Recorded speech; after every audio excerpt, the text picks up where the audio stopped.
this is a game that Josh played called Gears of War 2. Now, before you tune out because you're not a video game player or things like that, or maybe you are, Josh achieved something pretty cool on that game. And while we were kind of talking and doing our pre-show, not show stuff, I asked him, I said, like, can you just talk about this a little bit? And I'm going to ask him some good interview questions. So I'm not letting him speak yet because it'll spoil the surprise, folks. Launch out on the loop as I interview Josh about his rise to leadership in Gears of War 2 today on Curiosity Continuum.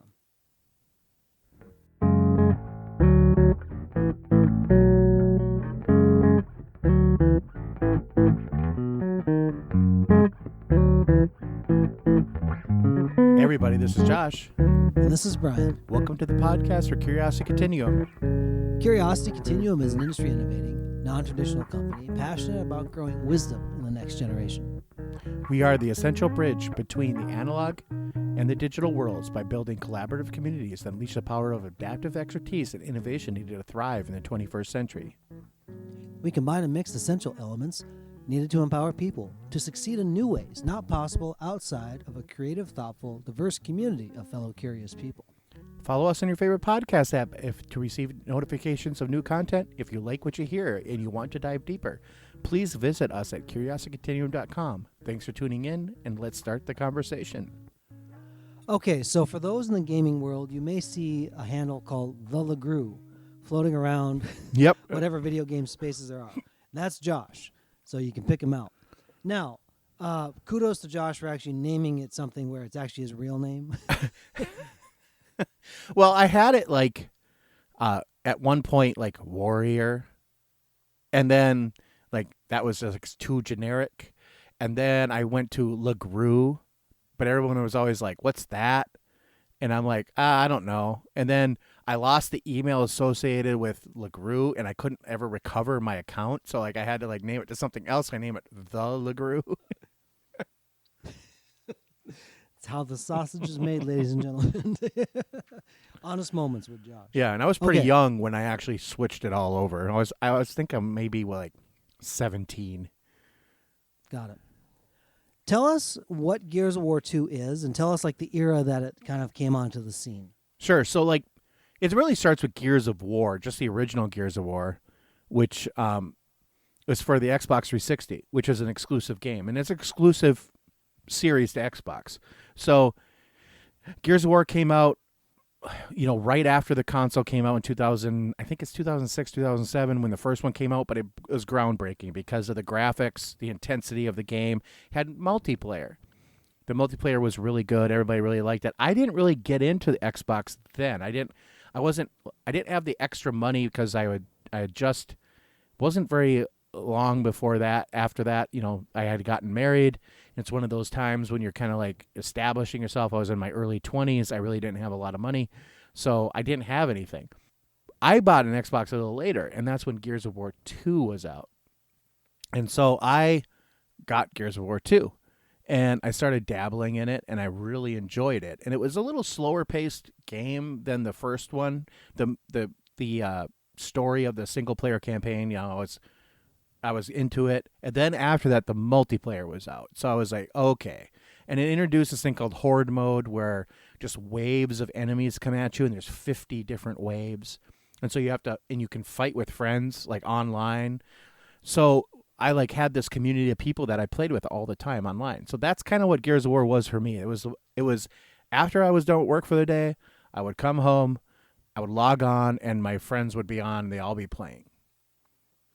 So let's talk about this particular format, because I know like this is like a first-person shooter, I think is what it is, right? Technically third-person shooter, so it's over the shoulder. You see your character on screen, but you're right. It's like it's a shooter, but it's not first person in the way that you're not seeing through their eyes. You're seeing like a person behind them, kind of. Oh, I see. Yep, that makes sense. It's almost like a cameraman following very closely behind you. Yeah, it's a cover-based shooter, so like you can actually take cover behind objects. And so when you see that view behind you, it's actually helpful because the player coming at you can't see you. Yep. So these type of games, this is where like I didn't realize how much Josh loved games until I realized how many people didn't love games, and then because he was just my friend. I'm like, well, he just loves games. Right. And I'm like, he actually loves games in a disproportionate sense to most of the population. Yeah.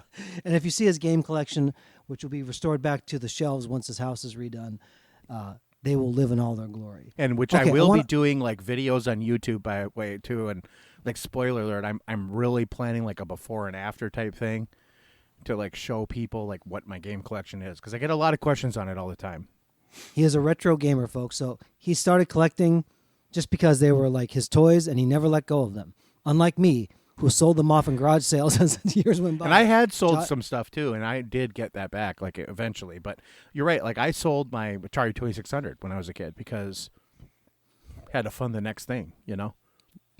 Let's talk about how you develop the skills. So when you look at a game like this, you can easily have a solo experience. And Yes. for those type of things, like you have to learn the mechanics of the game and what works, right? I want to focus a little bit on the collaborative mode because that's a different thing. So, multiplayer online games now are kind of a language that everybody knows living in the years that we're living in. But in those years, it was still like you had to have a fast enough internet connection to connect to be able to play. And I want you to talk about how you hone skills by yourself first, Sure. and then how you translated it to collaborate with people that you never met around the world. It's kind of an interesting story. Like it really is interesting, and honestly really should pull it all the way back to the PC days, but we're not going to do that. We're just going to talk about this kind of incident. But so I've played games, like Brian said, I play games. And I'm good at games. I just play them. And I'm not the best. And especially as I'm getting older, I'm not the best. I just love games. So I play a lot of them. I have a lot of experience playing those games. That actually comes into play as you're playing online games. But back in this time, online infrastructure, especially in the United States, was not the best. So having a high-speed internet connection was it was not as rare as it was 5 years before. It was definitely more like a thing we needed. The internet was really booming, kind of coming out. So when you play online, you're at the mercy of certain things you can't change, like the speed of light, for example. It's like how fast can my inputs on my controller get to a server and then get back to me so I can see them on the screen, right? And at this time, 20 to 30 milliseconds is really good, and it's good today still too, but that was like the golden standard. However, when you played by yourself and you just honed those skills and then you would play with other people, there was lag issues. So you actually had to learn to like use lag to your advantage and learn how to anticipate movements. And so you had to really become good and very knowledgeable at the game you were playing. So not everybody was good at every game. And Gears of War was one of those games that is very unforgiving. If you are, even today, if I go back and play now, because I haven't played in a while, it really beats the crap out of you. And just, like, you really get frustrated. But it rewards those who play all the time with that kind of skill set. So the discipline of showing up and putting in work consistently. Yes. Yep. Tell me how you use lag to adapt your skill set for online play. Okay, so with Gears of War, lag was very specific. So it was host. They had a host server system. So like the host was actually a person that was playing in the group. It could have been any of the 10 players. There's 5 players in each team. It was just a player that had the fastest internet connection. They would say, oh, that's the host. So that person would have, everyone was pinging to that person. And so if you knew that, like if you knew who it was, if it was somebody on your team and you were close to them geographically, you would actually have a better gaming experience. However, most of the people I played with were in Europe. And I always was the laggiest person. So I learned that I have to adapt my gameplay. I can't be this guy that just runs in and does everything, because I'm literally seeing everything a second to 2 seconds after it's already happened. So I became much more of a support player, and I stayed back. I gave cover fire.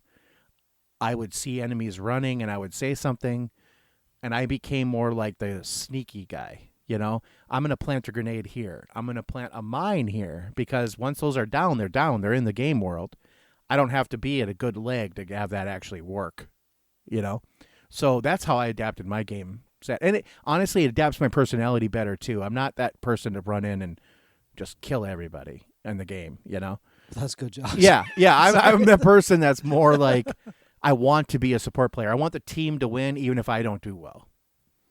So talk about the outworking of that, because you became one of the top players in the world by being a support player. Right. Because there wasn't many of us, to be honest.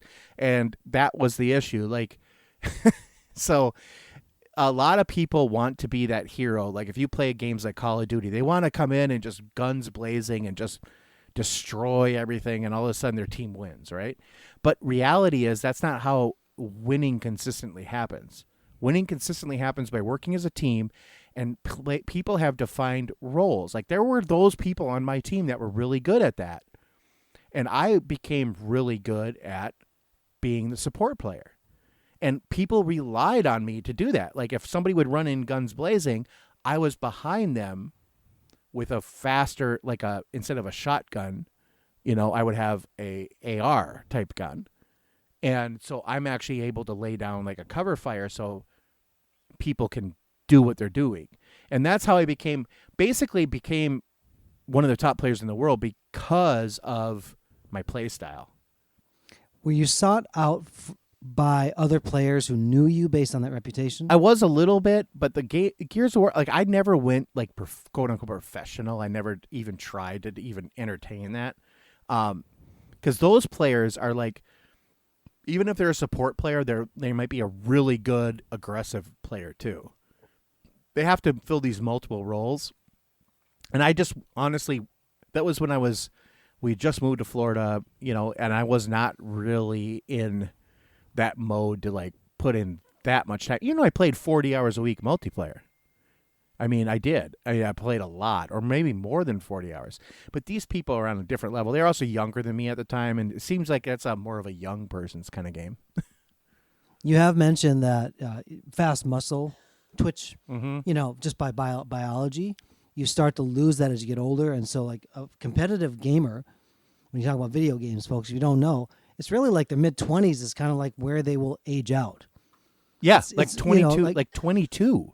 Like, not even mid-20s, like 22, 23, 24 at the oldest. And they're like, I'm too old to play. That's interesting. And my assumption is this: you're not too old. You just have to adapt your play style. And they just don't know how to do it. So I want to leave some folks with this, because there's definitely application here. I think oftentimes the people that are held up in society, in, you know, whatever business journal or news story, the people do a certain thing because they're the hero, or they've positioned themselves as the hero to get the accolades of the public, right? Yeah. And it just is what it is. I won't even say good, bad, or otherwise. It just is what it is. It is what it is. Yep. But I want to point out that the people who show up and are those support people, like, you're never going to hear about Josh in the gaming space of what he did. But in the community that he was in, he was highly valued. And he adapted the skill set to be able to accomplish the mission. I want to encourage everybody who's in a support role that may not be out front, and they feel like maybe like they are not doing the things that they're supposed to do because they're not recognized in the same way as somebody who's loud and Right. brazen about it, right? You can build a very solid reputation and be highly successful in your life by doing things just steadily and consistently, right? My grandparents on my wife's side are a great example of this. 95 and 93 is when they passed away and went off the earth. Day in, day out, farmers in Southern Illinois. Was there anything like super victorious about that? No, but they showed up consistently for decades, and they were successful at the end of their life. And I want to encourage you that if that's your path, know that that's a noble path. It's a good path. Absolutely. Yeah. There's people that need you to make the world go round. So before you start to say, well, I'm not this person, realize that success is not necessarily measured in the quick spike at the top, but at the finish line at the end. And that's just, I'll be done there. Yeah, and I just want to say, like Brian says, it's a marathon, not a race. And the non-shiny people are what make the world go around. because we are the people that are behind the scenes making things work for those people that are the extroverts, for those people that are, and we give them the glory. We're like, oh yeah, just take it. But everybody knows without everyone else behind them, it's just doesn't happen. So that's my encouragement to people. If you think you're like a non-shiny person and you're not doing anything worthwhile, that infrastructure stuff is important. And that's what this is. This is infrastructure. I love it. Until next time, this is Brian. And this is Josh. For Curiosity Continuum.